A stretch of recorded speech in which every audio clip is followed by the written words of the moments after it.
हैदराबाद निकाय चुनाव जीतकर तेलंगाना में सियासी बढ़त हासिल करने की कोशिश में बीजेपी ने पूरी ताकत झोंक दी है।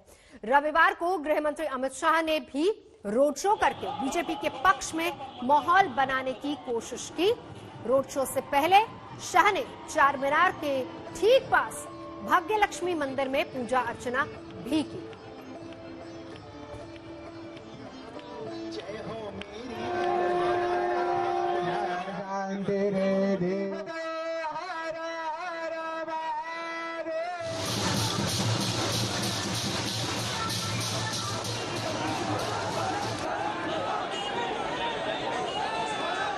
हैदराबाद के सियासी रण की गर्मी आपको इन तस्वीरों से साफ समझ आ रही होगी।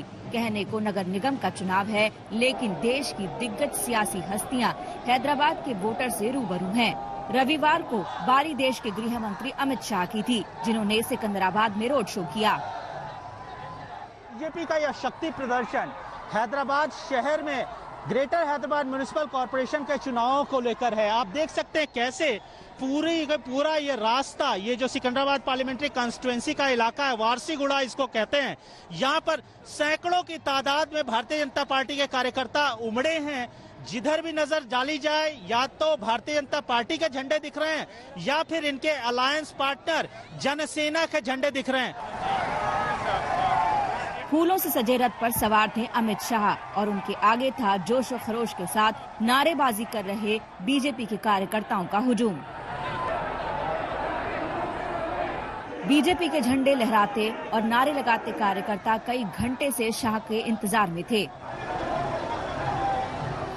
इससे पहले बेगमपेट हवाई अड्डे पर उतरने के बाद अमित शाह चार मीनार के करीब स्थित भाग्य लक्ष्मी मंदिर गए और पूजा आराधना की।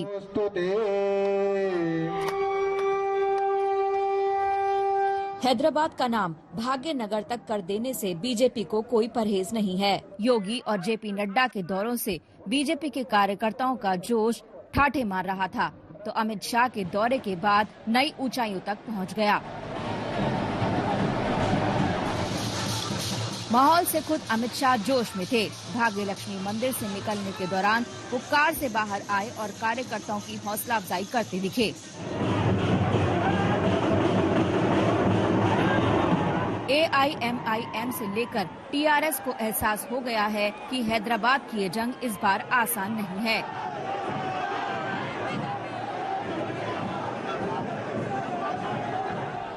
हैदराबाद से आशीष पांडे और आशुतोष के साथ आज तक ब्यूरो। लगातार इस रोड शो पर नजर बनाए आशीष पांडे हमारे सहयोगी। आशीष, अभी कहां पहुंचा है रोड शो?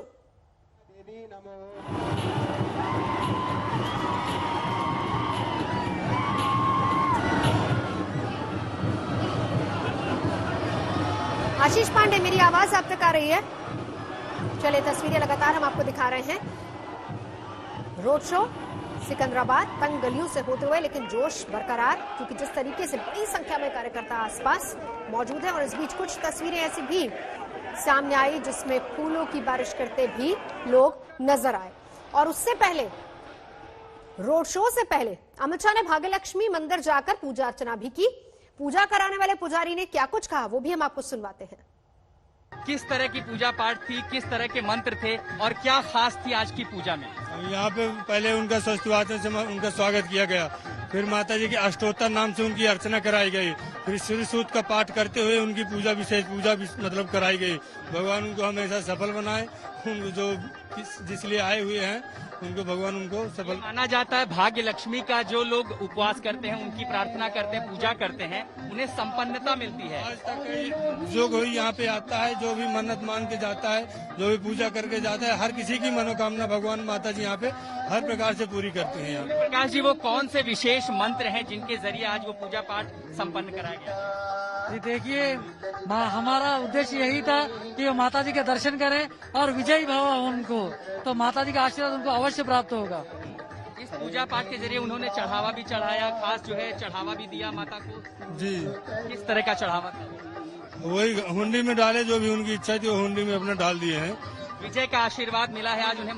पूरी अच्छी तरह से भगवान उनको सफल के बनाएगा। माता जी जो भी यहाँ पे आते हैं, दर्शन करते हैं, पूजा करते हैं, भगवान उनको हमेशा माता जी सफल करती है। हैदराबाद की सियासी जंग में अब नाम का पेच भी जुड़ गया है। बीजेपी को नाम बदलने से ऐतराज नहीं है, लेकिन एआईएमएम ने इस पर पलटवार किया।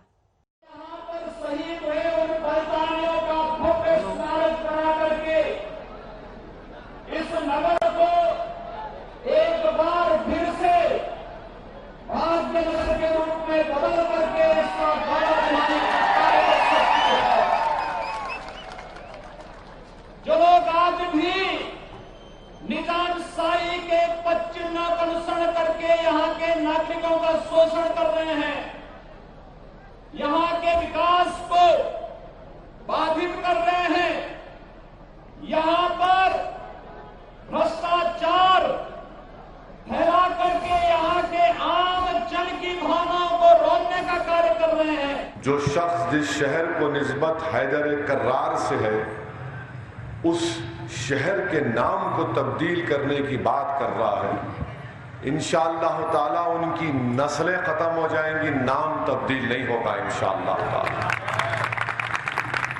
मगर जब कोई ये कह रहा है तो इसका हमको नोट लेना है। बीजेपी की सोच और नजरिया दोनों का नाता हैदराबाद से है। बहुत लोगों को लग रहा है कि बीजेपी की रणनीति के पीछे सिर्फ ओवैसी फैक्टर है या फिर हिंदुत्व की प्रयोगशाला, लेकिन हकीकत यह है कि हैदराबाद की सियासत पर बिछी बिसात के पीछे बीजेपी की विचारधारा का संपूर्ण आधार मौजूद है। हैदराबाद की बिसात पर सियासी चाल के पीछे क्या है? सियासत के शतरंज पर शह और मात के पीछे गेम चेंजर की सोच क्या है? बीजेपी के लिए हैदराबाद इतना इम्पोर्टेंट आखिर क्यों है? लोकल चुनाव में हार जीत का राष्ट्रीय फैक्टर क्या है? इसे समझने के लिए आपको हैदराबाद में बीजेपी की प्रयोगशाला में इजाद हो रहे केमिकल के बारे में जानना होगा। बीजेपी की फिलॉसफी को पढ़ना होगा।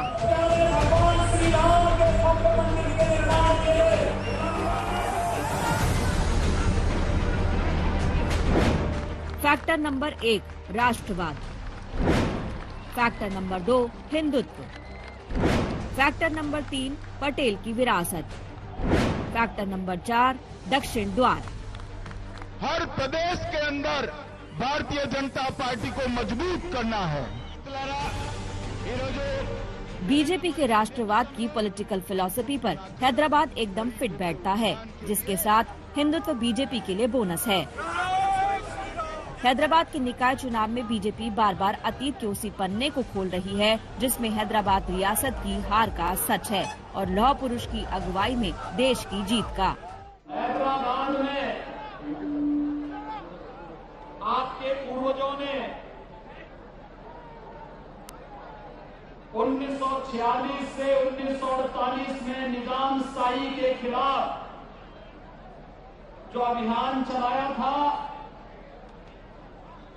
उस अभियान को देश के एकता और अखंडता के प्रतीक सरदार वल्लभ भाई पटेल जी के नेतृत्व में आपके पूर्वजों को जो सफलता प्राप्त हुई थी, उसी लाल दरवाजे की मस्जिद के लिए चीफ बीजेपी अपने राष्ट्रवाद के एजेंडे को पटेल के बहाने ओवैसी खानदान पर हमला बोलकर खाद पानी डाल रही है, तो दूसरी तरफ मुस्लिम सेंट्रिक पॉलिटिक्स पर प्रहार करके डबल अटैक किया।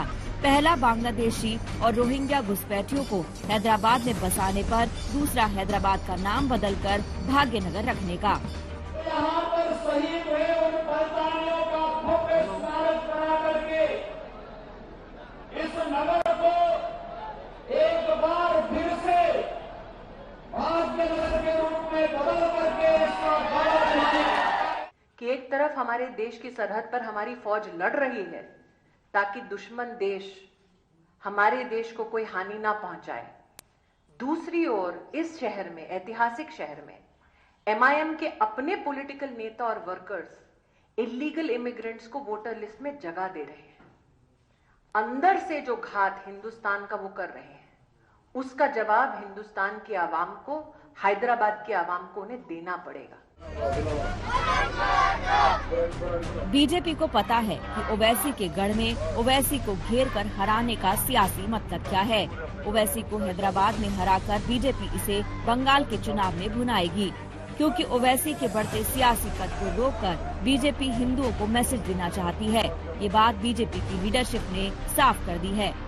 बार बीजेपी का गवर्नमेंट आन दे, तेरे को, तेरे भाई को, तेरा पूरे MIM पार्टी को मेरे जूते के पास लगा दो, मेरे जूते के नीचे लगा दो, समझा? एक बार बीजेपी का गवर्नमेंट तेलंगाना में आन दे, तेरी जिंदगी भर मेरी जूती के नीचे गुजरता। बीजेपी की स्ट्रैटेजी है हैदराबाद को जीतना। इसके पीछे बीजेपी के पास वजह भी है। ग्रेटर हैदराबाद नगर निगम 4 जिलों को कवर करता है। 119 विधानसभा सीटों में 24 इसी एरिया में मौजूद हैं। 5 लोकसभा ग्रेटर हैदराबाद नगर निगम की जद में है, यानी जो हैदराबाद पर राज करेगी वो तेलंगाना जीतेगा। बीजेपी तेलंगाना में 2023 का चुनाव देख रही है, तो ओवैसी अपने सियासी दायरे को बढ़ाने और उनकी पार्टी के नेता मौजूदा सरकार को उखाड़ फेंकने का दम भर रहे हैं। हैदराबाद को भगवा रंग में रंगने के लिए निकली बीजेपी उपचुनाव में मिली जीत से पूरे जोश में है।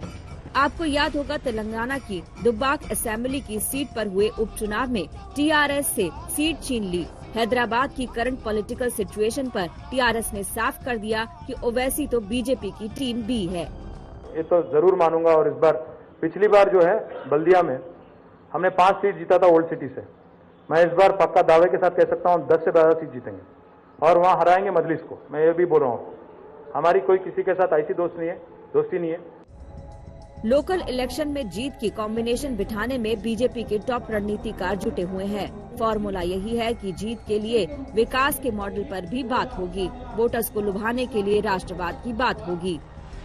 ऑनलाइन एजुकेशन बहुत बड़े पैमाने पर हुआ, लेकिन जो गरीब है उनका क्या है, उन बच्चों का क्या होगा?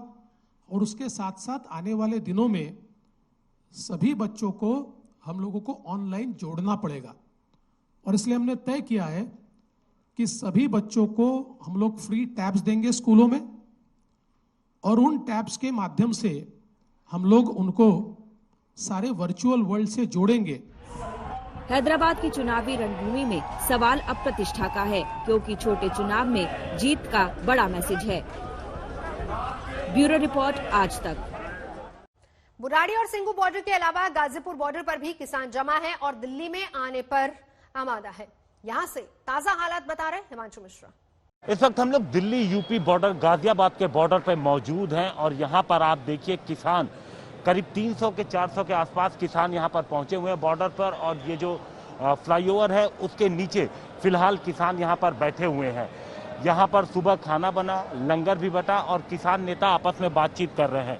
दरअसल ये देखा जा रहा है कि जो 1 बजे के आसपास जो मीटिंग होनी थी उसके बाद क्या कुछ तय होता है, क्या ये किसान आगे की तरफ बढ़ेंगे, क्या ये बुराड़ी की तरफ जाएंगे, या फिर जैसा इनका कहना है कि बुराड़ी की तरफ नहीं बल्कि रामलीला मैदान या फिर जंतर मंतर की तरफ जाएंगे। तो ये संशय की स्थिति अभी बनी हुई है और किसान यहाँ पर अभी सभी बैठे हुए हैं, इंतजार कर रहे हैं कि कब जो इनके नेता लोग हैं जो आपस में बातचीत कर रहे हैं वो क्या निर्णय लेते हैं। वहीं दूसरी तरफ दिल्ली पुलिस ने बैरिकेड लगा करके लगातार।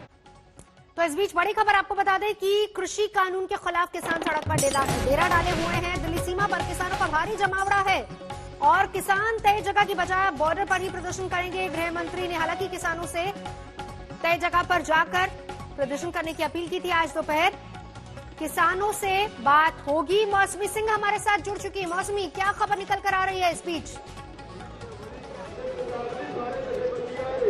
नवजोत, इस देश की धरती सोना उगले उगले हीरे मोती, मेरे देश की धरती, देश के अन्नदाता आज अपने खेतों में नहीं है। यहाँ पे सिंगू बॉर्डर पर लगातार तीसरे दिन भी अड़े हुए हैं, डटे हुए हैं और जो इनकी बैठक हुई है, बड़ी खबर आपने जैसे बताई कि यहाँ से टस से मस होने को तैयार नहीं है।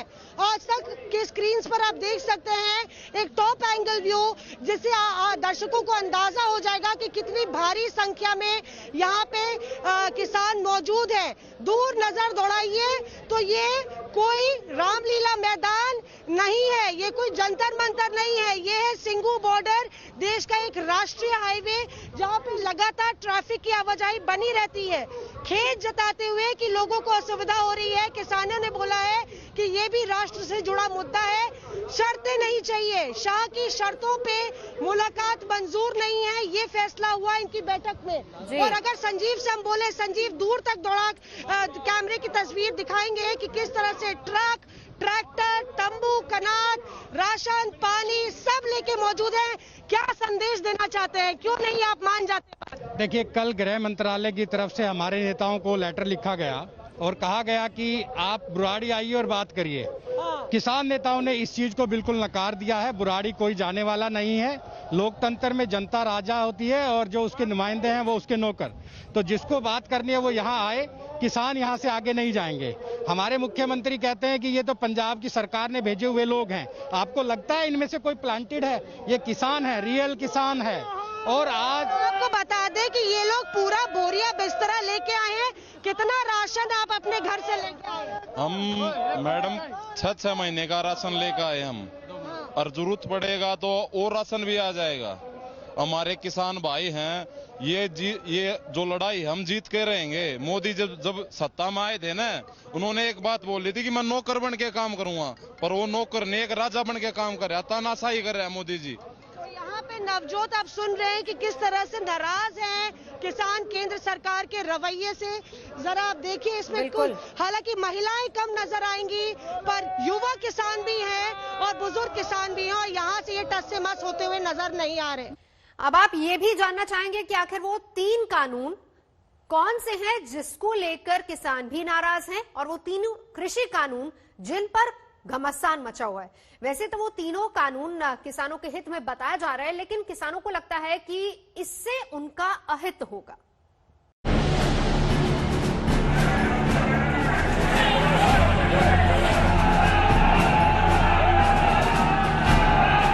किसानों को लगता है कि उनका हक मारा गया है।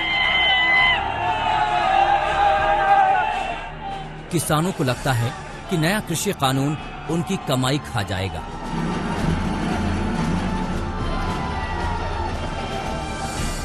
किसानों को लगता है कि सरकार न्यूनतम समर्थन मूल्य को खत्म कर देगी। जो 3 ऑर्डिनेंस है उनको रद्द करवाने के लिए हम जा रहे हैं, तो उसको रद्द करवा के ही छोड़ेंगे। जब तक मोदी सरकार हमारी मांगे नहीं मानेगी, तब तक हम किसान अड़े रहेंगे। हमको ये कोई ऐसे नहीं है कि हमने उनका ग्राह करना है। जहाँ बोलोगे हम वहाँ बैठ जाएंगे। हमने तो अपना रोज करना है, रोज प्रकट करना है। ये काले कानून वापस करवाने हैं। किसानों की मांग के साथ ही हम आपको पहले विस्तार से ये बता दें कि किसानों के लिए पास कानून है क्या। इसमें पहला कानून है कृषक उपज व्यापार और वाणिज्य संवर्धन और सरलीकरण एक्ट 2020। इस कानून में ऐसा इकोसिस्टम बनाने का प्रावधान है जहां किसानों और व्यापारियों को मंडी से बाहर फसल बेचने की आजादी है। इसके तहत 2 राज्यों के बीच व्यापार बढ़ाने की बात है। साथ ही मार्केटिंग और सामान ढुलाई पर खर्च कम करने की बात है।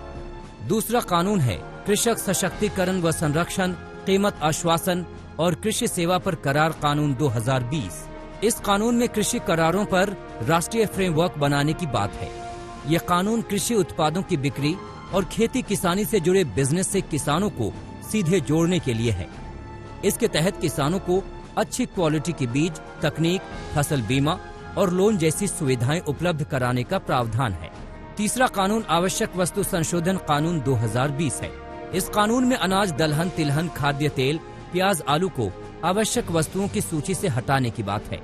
इसका मकसद किसानों को सही मूल्य देना है ताकि बाजार में प्रतियोगिता बढ़े।